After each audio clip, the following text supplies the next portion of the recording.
क्या होता है युग्मक जनन। शुरू किया जाए, सभी लोग शेयर करेंगे एक बारी। मैंने तेरा नाम दिल में चले। तो गैमिटोजेनेसिस, गैमिटोजेनेसिस का मतलब क्या है भाई? तो हमने कहा कि formation of gamete, formation of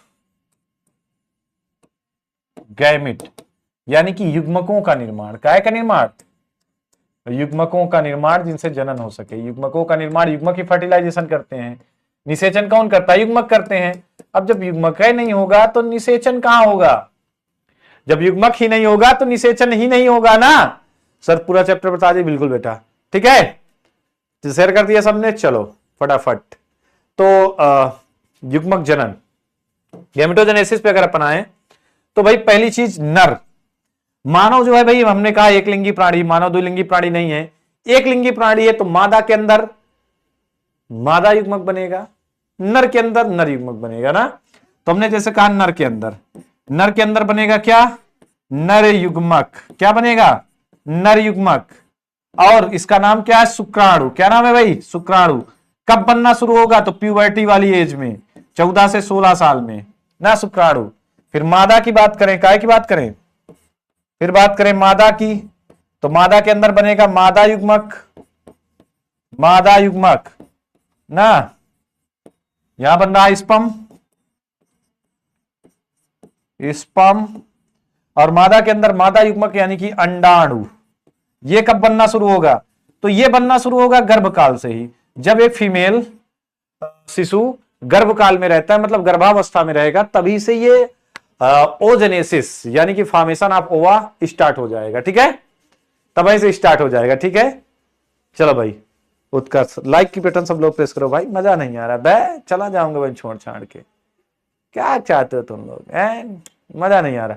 share like करो पहले, फ्लो नहीं बन पा रहा है, मजा नहीं आ रहा है गाइज।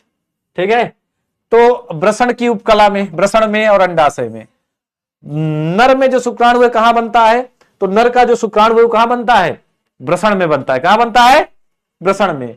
और मादा की जननिक उपकला में कहां बनता है? अंडाणु बनता है ना। मादा की जननिक कोशिकाओं में अंडाणु बनता है। अब ये दोनों विभाजन के समय कैसे होते हैं? ये दोनों ही अर्धसूत्री विभाजन से बनते हैं, ये समसूत्री विभाजन से नहीं बनते, ये बनते हैं अर्धसूत्री विभाजन से। क्यों? अगर ये समसूत्री विभाजन से बन जाएंगे, अगर ये समसूत्री विभाजन से बन जाएंगे तो इसमें गुणसूत्रों की संख्या बराबर रहेगी। तो अंडाणु शुक्राणु दोनों में अगर 46 गुणसूत्र हैं तो जो युग्मनज बनेगा वो 92 गुणसूत्र का हो जाएगा। अब सोचो, एक गुणसूत्र के इधर उधर होने पर लोगों में क्या होता है? डाउन सिंड्रोम, टर्नर सिंड्रोम, एक गुणसूत्र कम हो गया, ज्यादा हो गया, क्लाइंट फिल्टर सिंड्रोम, मतलब इतने भयानक भयानक रोग। और जब 92 गुणसूत्र हो जाएंगे, जस्ट दुगना गुणसूत्र का जो आदमी पैदा होगा, तो पता लगे उसके 10 हाथ के बजाय 2 हाथ के बजाय 10 हाथ हैं, 4 सिर हैं, 5 पैर हैं। एकदम से वक्त, जज्बात, हालात सब कुछ बदल जाएगा, सब कुछ बदल जाएगा। वक्त बदल जाएगा, जज्बात बदल जाएगा, हालात बदल जाएगा। जब कोई बच्चा पैदा होगा उसके कितने गुणसूत्र का? 92 गुणसूत्र का। इसीलिए अंडाणु शुक्राणु में हमेशा गुणसूत्रों की संख्या आधी होती है। आपके शरीर में गुणसूत्रों की संख्या, दैहिक कोशिकाओं में, शरीर की सारी कोशिकाओं में गुणसूत्रों की संख्या कितनी बेटा? 46 है। अगर आपसे कोई पूछेगा शरीर की सारी कोशिकाओं में कितने गुणसूत्र है, तो 46 गुणसूत्र। क्या बताओगे आप? शरीर की सारी कोशिकाओं में 46 गुणसूत्र।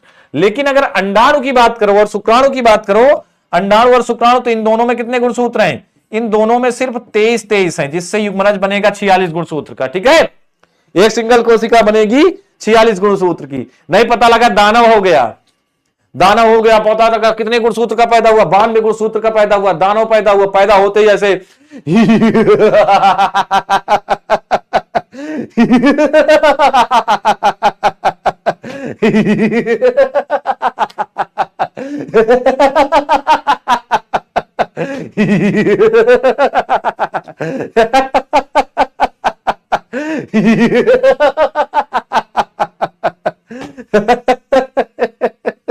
पता लगा पैदा होते ही हंसने लगा, 92 गुणसूत्र का पैदा हो गया।